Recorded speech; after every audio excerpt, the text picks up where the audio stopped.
શ્યામકુમારના નમસ્કાર। પ્રશ્ન 1 અધ્યાપન પદ્ધતિઓમાં વિદ્યાર્થીઓને જાતે જ પ્રશ્નોના ઉકેલ શોધવા, તારણો કાઢવા અને સંશોધનાત્મક અભિગમ કેળવવા માટે વપરાતી શોધ પદ્ધતિ હ્યુરિસ્ટિક મેથડ ના પ્રણેતા કોણ હતા? જવાબ પ્રો. એચ. ઈ. આર્મસ્ટ્રોંગ પ્રોફ. એચ. ઈ. આર્મસ્ટ્રોંગ। પ્રશ્ન 2 નવી શિક્ષણ નીતિ 2020 એનઈપી 2020 અનુસાર શાળાકીય શિક્ષણના અંતે રજૂ થનાર 360 ડિગ્રી બહુપક્ષીય પ્રગતિપત્રક 360 ડિગ્રી મલ્ટીડાયમેન્શનલ રિપોર્ટ કાર્ડમાં કયા કયા મૂલ્યાંકનોનો સમાવેશ થાય છે? જવાબ સ્વ-મૂલ્યાંકન સેલ્ફ અસેસમેન્ટ, સપાટીઓ દ્વારા મૂલ્યાંકન પીયર અસેસમેન્ટ અને શિક્ષક દ્વારા મૂલ્યાંકન। પ્રશ્ન 3 શાળા સમય દરમિયાન જો કોઈ બાળક વારંવાર વર્ગખંડમાંથી ભાગી જવાની ટેવ ટ્રુવન્સી ધરાવતું હોય તો શિક્ષકે મનોવૈજ્ઞાનિક દ્રષ્ટિએ કઈ પદ્ધતિ દ્વારા તેની આ સમસ્યાનો ઊંડાણપૂર્વક અભ્યાસ કરવો જોઈએ? જવાબ વ્યક્તિ અભ્યાસ પદ્ધતિ કેસ સ્ટડી મેથડ।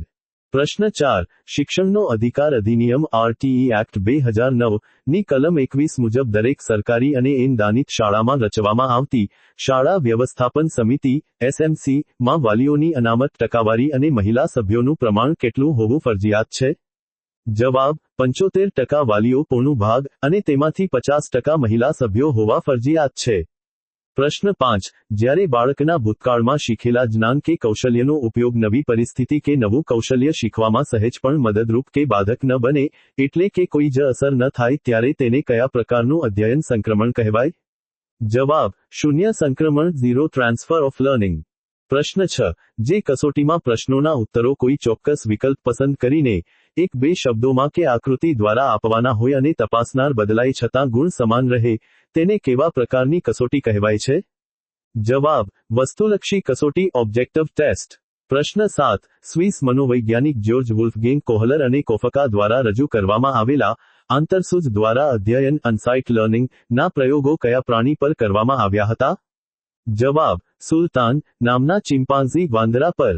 પ્રશ્ન 8 વર્ગખંડ અધ્યાપન દરમિયાન શિક્ષક જ્યારે કોઈ નવો મુદ્દો શરૂ કરે ત્યારે વિદ્યાર્થીઓની ઉત્સુકતા વધારવા માટે પૂછવામાં આવતા પ્રશ્નો માઇક્રો ટીચિંગના કયા કૌશલ્ય અંતર્ગત આવે છે? જવાબ પ્રશ્ન પ્રવાહિત કૌશલ્ય અને વિષયાભિમુખ કૌશલ્ય। પ્રશ્ન 9 કઈ અધ્યયન અક્ષમતા લર્નિંગ ડિસેબિલિટી ધરાવતી વ્યક્તિને પોતાના મગજ અને સ્નાયુઓ વચ્ચેના તાલમેલના અભાવને કારણે ચાલવું, દોડવું, બટન બંધ કરવા કે પેન પકડવી જેવી શારીરિક ક્રિયાઓમાં તકલીફ પડે છે? જવાબ ડિસ્પ્રેક્સિયા ડસ્પ્રેક્સિયા સ્નાયુ વૈકલ્પિક કે મોટર કૌશલ્ય અક્ષમતા। પ્રશ્ન 10 અબ્રાહમ માસ્લો દ્વારા દર્શાવવામાં આવેલા પ્રેરણાના જરૂરિયાત શ્રેણી અગ્રતા સિદ્ધાંત હાયરાર્કી ઓફ નીડ્સ માં સૌથી ઉચ્ચ કક્ષાની માનવ જરૂરિયાત કઈ ગણાવવામાં આવી છે? જવાબ આત્મ સાક્ષાત્કાર કે આત્મ સિદ્ધિની જરૂરિયાત સેલ્ફ એક્ચ્યુઅલાઇઝેશન નીડ।